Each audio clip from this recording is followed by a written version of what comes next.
تاریخ گواہ ہے، بچوں سے لے کر بڑے تک صرف مسلمان ہی نہیں بلکہ تاریخ انسانیت کے اندر لوگ اس کے نام سے واقف ہیں۔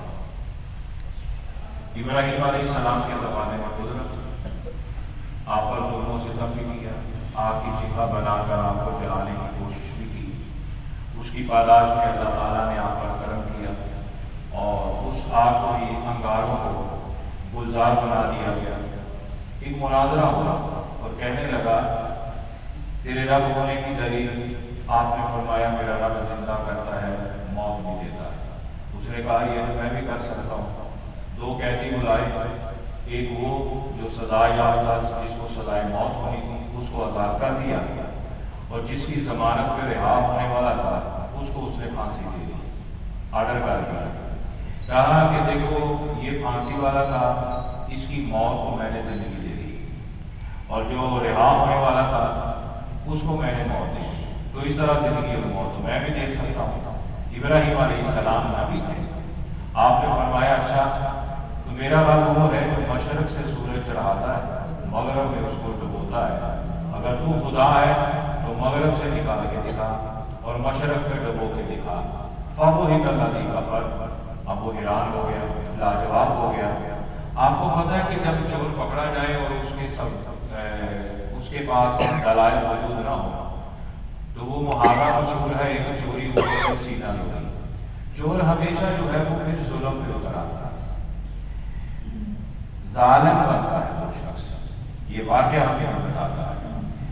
اسی کی پاداش میں پھر اس نے آپ کو آگ میں جلانے کی کوشش کی۔ یہاں ایک زندگی اور موت کا مناظرہ ہوا۔ جب وہ ناکام ہو گیا، اس کے آگے ہی اللہ تعالیٰ نے پھر دو زندگی کے واقعے بیان کیے مسلمانوں کو سمجھانے کے لیے۔ اس کے ساتھ ہی اگلی آیت میں اللہ نے فرمایا کہ ایک بندہ ہے جن کا نام عزیر ہے، ان کو 100 سال کی ایک درخت کے نیچے موت دی۔ انہوں نے پوچھا تھا، اللہ کریم سے پوچھا یا اللہ میں چاہتا ہوں کہ مجھے زندگی اور موت کو کیسے کرتا ہے مجھے دکھا۔ اللہ نے فرمایا یقین نہیں؟ عرض کیا مولا یقین ہے، میں تیرا نبی ہوں، صرف نگاہوں سے دیکھنا چاہتا ہوں۔ آپ کو ہی 100 سال وہاں پہ موت آ گئی، وہی پڑے رہے اور وہاں کسی کو نظر بھی نہیں آ رہے، مگر آپ کا جسد اختر وہیں پہ پڑا ہے۔ 100 سال بعد زندہ کیا۔ پوچھا مولا نے کتنے ایسے پڑے رہے؟ تو انہوں نے کہا میں ایک دن یاد آ گئی۔ اللہ نے فرمایا نہیں، 100 سال یہاں پہ پڑا، 100 سال گزر گئے، مگر جب آنکھ کھلی تو پھر کہا صرف آدھا دن گزرا ہے یا ایک دن گزرا ہے۔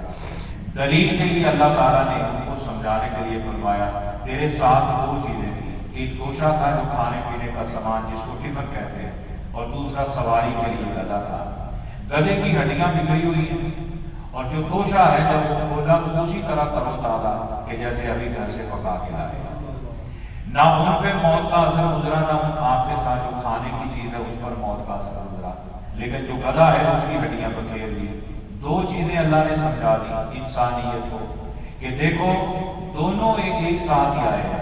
ایک پکا ہوا کھانا ہے جس کو جلایا بھی گیا ہے، جس کو پکایا گیا ہے، آگ میں اس کو ساڑا گیا ہے، پھر ہی جا کے کھانا پکتا ہے۔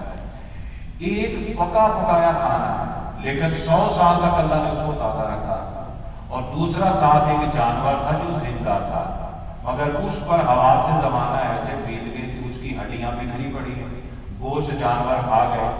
پھر اللہ تعالیٰ نے گدھے کی ہڈیاں ان کے سامنے جمع کی، جہاں جہاں بکھری تھی، وہ ڈانچہ بنتا ہے، گوشت آتا ہے، کھال بنتی ہے، پھر اللہ اس میں جان ڈالتا ہے، وہ بولنا شروع ہو جاتا ہے۔ اس کے ساتھ ہی اگلا واقعہ ابراہیم علیہ السلام کو انہوں نے بھی پوچھا میں یا اللہ میں بھی نگاہ سے دیکھنا چاہتا ہوں کہ زندگی موت کیسے دیکھتا ہوں۔ اللہ نے فرمایا 4 پرندے لے لے، فَصُرْهُنَّ إِلَيْكَ، انہیں اپنی عادتیں سکھا، جیسے جانور آپ گھر پہ رکھتے ہیں، پالتو جانور جیسے طوطا ہے، پرندہ ہے، آپ سکھائیں گے وہ انسان جیسا بولے گا۔ وہ آپ نے 4 پرندے لیے، کچھ عرصہ ان کو اپنی طبیعت کی طرف مائل کیا، پھر اللہ نے فرمایا اب ان کو ذبح کر، سیڑھیاں ہاتھ میں لے لے، ان کے قیمے بنا، چاروں کا قیمہ اکٹھا کر دے کہ یہ بھی نہ پتہ چلے کہ کس پرندے کا کہاں ہے اور کون سی موتی ہے۔ پہاڑ پہ رکھ دے تو پھر ہر کسی کی سیڑھی پکڑ کے دور کھڑے ہو کے بلانا، تو سب کے جانور کا گوشت میں پرزے جو مکس دیے ہوئے ہیں نا، جس کی سری پکڑی ہے اس کے پردے اٹھا کر میں اس کے ساتھ جوڑ دوں گا۔ آپ بلاتے گئے، اس کا گوشت ہوا میں اڑتا ہوا ان کے ساتھ ملتا گیا، اور جہاں تھے وہ بھی جڑ گئے، اور ہر پرندہ بولنا شروع ہو گیا جیسے بولا تھا۔ یہ تین چیزیں سمجھنے کے بعد یہ مختصر آپ کو سمجھایا ہے۔ مناظرہ ہوا تھا زندگی موت پہ، جھوٹ تھا اور ایک سچ تھا۔ اس سچ کو سمجھانے کے لیے اللہ نے پھر آگے دو واقعات سمجھائے، اور وہ بھی نبیوں کے ہیں۔ پہلی بار نمرود جھوٹ ہے، جب جھوٹ پکڑا جائے گا بجائے سرکم ہونے کے وہ ظالم بن جاتا ہے، اور یہ طریقہ ہوا ہے۔ چور چوری کبھی نہیں مانے گا، اوپر سے سینہ چوری کو آ جائے گا، اگر تھوڑی سی طاقت مل جائے گا تو وہ وقت کا بہت بڑا نمرود بن جاتا ہے۔ یہ ہمیں نصیحت دی گئی ہے کہ پھر اس کا حشر کیا ہوا، جو وقت کا ظالم تھا تو پھر ایک مچھر کے ذریعے سے میں نے اس کو جوتے بنوائے۔ اس لیے انسانیت کو سمجھایا ہے کہ کبھی اپنی طاقت کا ناجائز فائدہ اٹھانا۔ نمبر دو، نبیوں کو بتایا، اور ایک کو 100 سال گدھا مر گیا لیکن نسبت والی چیز کبھی نہیں مری۔ یہی یہ بتایا ہے کہ جو میرے ہو جاتے ہیں نا، وہ کسی کو نظر تو نہیں آتے مگر ان کو سلامت رکھتا ہوں، تفصیل تو لمبی ہوتی ہے۔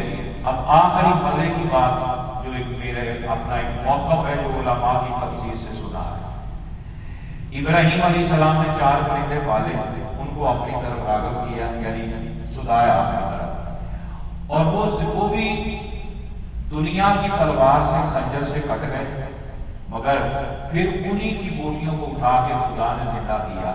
جملہ صرف اتنا ہے کہ جو مالک کی مانتا جائے دنیا میں کٹ تو سکتا ہے مگر خدا اسے کبھی بکھر نہیں دیتا، اللہ کبھی اسے بکھرنے نہیں دیتا۔ دنیا مار دے گی مگر جہاں پر اس کو رکھا جائے گا اللہ اس کو پھر جوڑ دے گا۔